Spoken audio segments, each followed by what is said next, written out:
Hi friends, இன்னும் ஒரு மகள் அடுத்து என்ன நடக்க போகுதுன்றத இந்த ஒரு வீடியோவில் ஒரு குட்டி ப்ரெமோவாக பார்க்கலாம் வாங்க.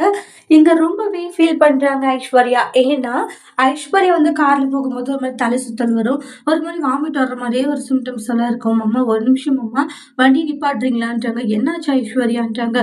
இல்லை அம்மா எனக்கு வாமிட் வர மாதிரி இருக்கு, ஓரமாக நிப்பாட்டுங்கன்ட்டு வாமிட்டாக எடுக்கிறாங்க. என்னாச்சுன்னு கேட்கவும் ஒரே வாமிட்டு, தலை சுத்தல், டயர்டாக இருக்குமாமான்றாங்க.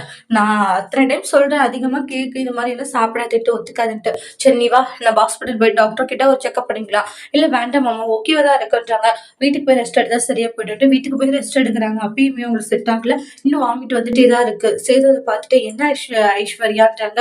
ஒன்னும் இல்ல மாமா, நல்லா தான் இருக்கு, டாக்டர் வீட்டுக்கு போய் இல்லைன்னா வரைக்கட்டுமா. இல்ல இல்ல வேண்டாம், நான் கொஞ்ச நேரம் வந்து வாக்கிங் போனா சரியா போகும்னு சொல்லிட்டு அப்படியே நடந்துகிட்டு இருக்காங்க. அதுக்கப்புறம் மறுபடியும் உங்களுக்கு அதே மாதிரி இருக்கிறதுனால உடனே வந்து ஒருவேளை இது கன்சீவா இருக்கணும் அப்படின்ற மாதிரி யோசிக்கிறாங்க. உடனே வந்து சேதுக்கு தெரியாம மெடிக்கலுக்கு போயிட்டு கிட் வாங்கிட்டு வராங்க. ஐஸ்வர்யா எங்க போயிட்டு வர, சும்மா கடைக்கு தான் மாமா, என்ன ஆச்சு வரையுதுங்க மாமான்னு சொல்லிட்டு ரெஸ்ட் ரூம்குள்ள போயிட்டு செக் பண்ணி பாக்குறாங்க. பார்த்தா டபுள் லைன் வந்திருக்கு. அதை பார்த்துட்டு பயங்கர அதிர்ச்சி ஐஸ்வர்யாக்கு. என்ன இது, நான் கன்சீவா இருக்கேனா, ஐயோ நான் காலேஜ்ல படிக்கும் போது பண்ண தப்பு இப்ப இப்படி ஆயிப்போச்சு அப்படின்றாங்க.